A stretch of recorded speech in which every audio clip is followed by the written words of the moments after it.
Assalamualaikum warahmatullahi wabarakatuh. Halo, apa kabar anak-anakku? Berjumpa kembali dengan Ibu pada pelajaran sosiologi. Pada semester ini, kita akan mempelajari bab 1 tentang perubahan sosial dan dampaknya terhadap kehidupan masyarakat. Adapun tujuan pembelajaran yang perlu kalian pahami pada pertemuan ini adalah siswa dapat mengidentifikasi perubahan sosial yang terjadi di masyarakat sekitar untuk menumbuhkan sikap religiusitas dan tanggung jawab etika sosial dalam melakukan perubahan ke arah yang lebih baik. Untuk lebih memahami materi ini, mari kita masuk ke pengertian perubahan sosial. Pengertian perubahan sosial menurut Selo Soemarjan. Selo Soemarjan adalah sebagai bapak sosiologi Indonesia ya anak-anak. Menurut beliau, perubahan sosial adalah segala perubahan pada lembaga-lembaga kemasyarakatan dalam suatu masyarakat yang mempengaruhi sistem sosialnya, termasuk di dalamnya nilai-nilai, sikap-sikap, dan pola-pola perilaku di antara kelompok-kelompok masyarakat. Yang kedua, pengertian perubahan sosial menurut Robert Marcus Jaka Lawang. Perubahan sosial adalah proses ketika dalam suatu sistem sosial terdapat perbedaan-perbedaan yang dapat diukur yang terjadi dalam satu kurun waktu tertentu. Selanjutnya, anak-anakku yang Ibu cintai, mari kita masuk kepada bagian B, yaitu ciri-ciri perubahan sosial. Ciri-ciri perubahan sosial yang pertama adalah setiap masyarakat mengalami perubahan baik secara lambat maupun cepat atau evolusi dan revolusi. Yang kedua, perubahan yang terjadi pada suatu lembaga kemasyarakatan akan diikuti oleh perubahan-perubahan pada lembaga-lembaga sosial. 3. Perubahan sosial yang cepat biasanya menimbulkan disorganisasi. 4. Perubahan sosial terjadi dalam bidang material dan imaterial karena keduanya memiliki hubungan timbal balik. 5. Secara tipologis, perubahan sosial dapat dikategorikan beberapa bentuk. A. Proses sosial, yaitu pergantian beragam penghargaan, fasilitas, dan anggota dari suatu struktur. B. Segmentasi atau pembagian, yaitu pemekaran unit-unit struktur yang tidak terlalu berbeda dengan unit-unit yang telah ada. C. Perubahan struktur sosial, yaitu timbulnya peran dan organisasi baru. D. Perubahan struktur kelompok, yaitu pergantian komposisi kelompok, tingkat kesadaran kelompok, dan hubungan antar kelompok dalam masyarakat. Mari kita masuk ke bagian berikutnya, bentuk-bentuk perubahan sosial sebagai penjelasan dari lanjutan ciri-ciri perubahan sosial.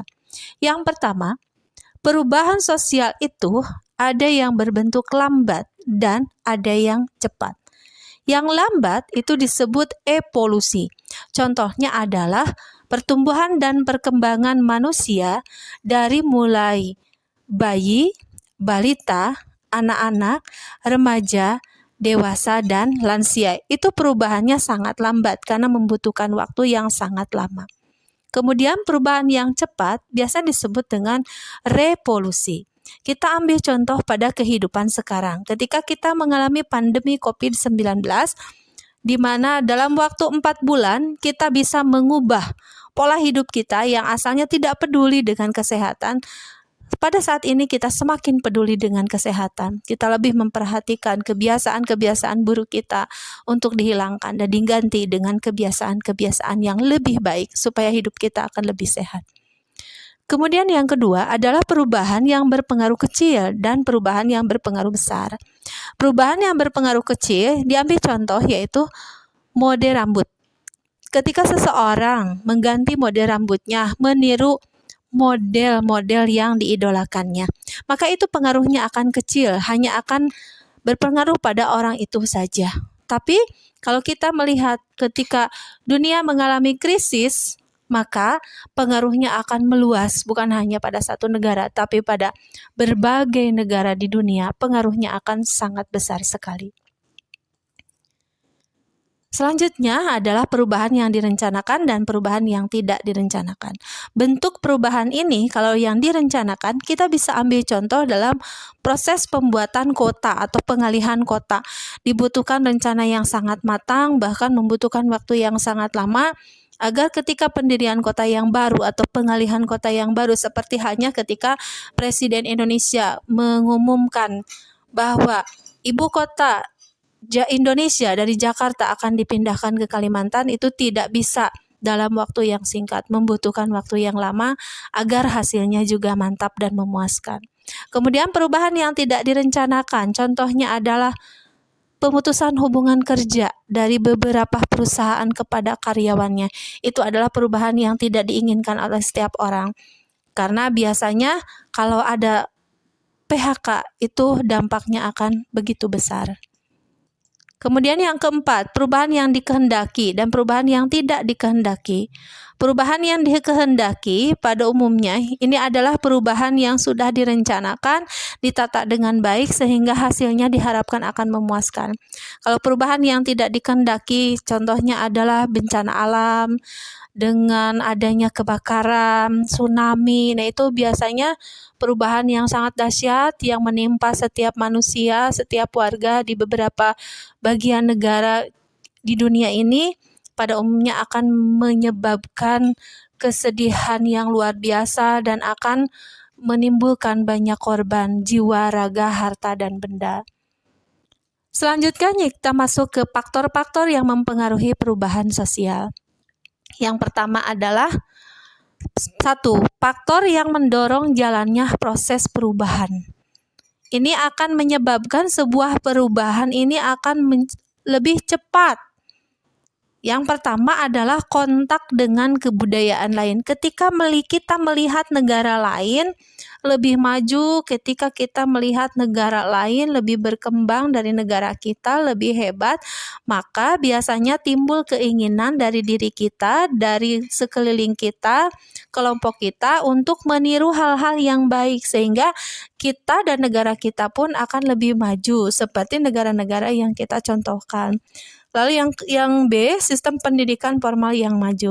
Ketika seseorang memiliki pendidikan yang lebih maju, maka akan memotivasi orang tersebut untuk berusaha agar hidupnya lebih baik lagi.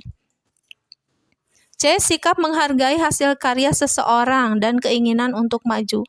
Ketika orang lain berkarya, ketika orang lain memiliki pendidikan yang tinggi, ketika orang lain memiliki kehidupan yang mapan, maka biasanya itu akan menyebabkan orang lain termotivasi supaya meniru, supaya berusaha agar menjadi seperti yang diidolakan.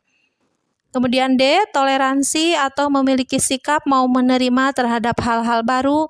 Nah, ini juga akan menyebabkan kita mudah untuk mengalami perubahan. Kita menganggap bahwa hal-hal yang baru itu baik, maka akan kita tiru.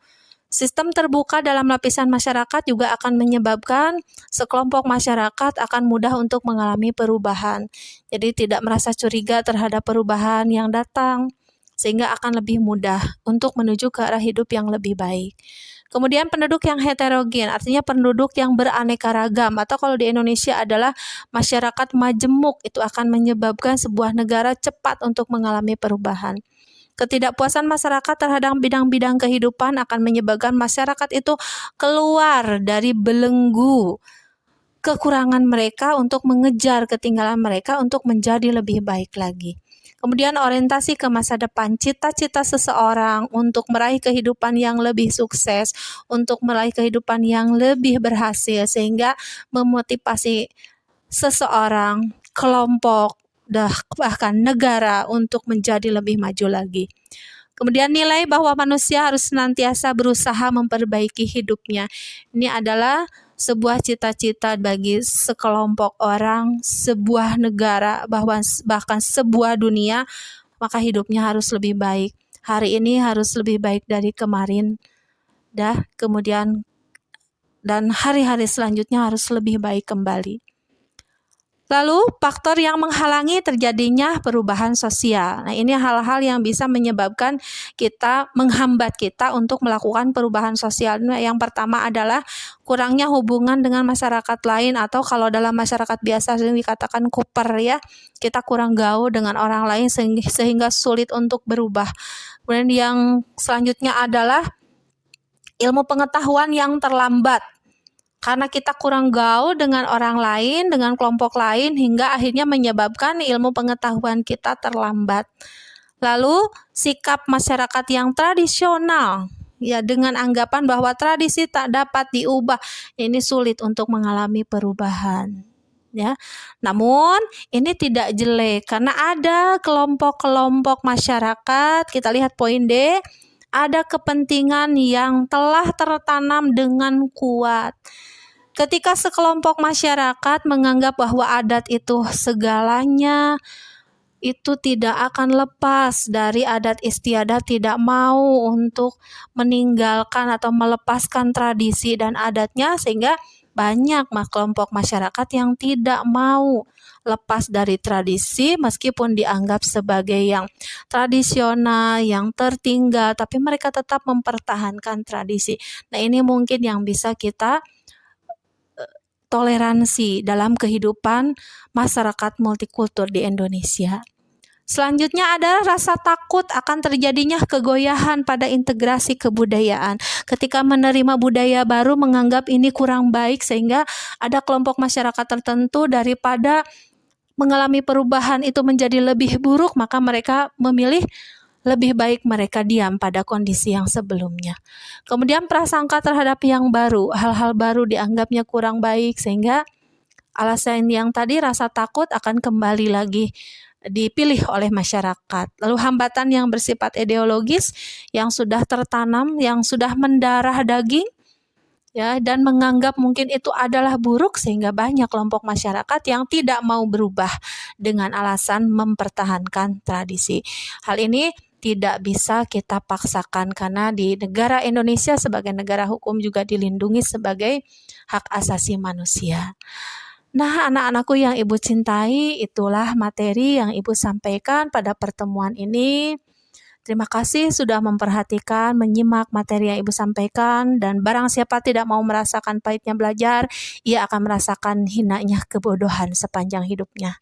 Nah, untuk itu, setelah kalian selesai menyimak materi yang Ibu sampaikan, maka nanti sebagai penilaian, kalian nanti masuk ke classroom. Di sana ada beberapa soal yang harus kalian kerjakan untuk mengukur seberapa jauh pemahaman kalian tentang materi perubahan sosial ini. Terima kasih sekali lagi Ibu ucapkan. Akhir kata, billahi taufiq wal hidayah. Wassalamualaikum warahmatullahi wabarakatuh. Sampai jumpa.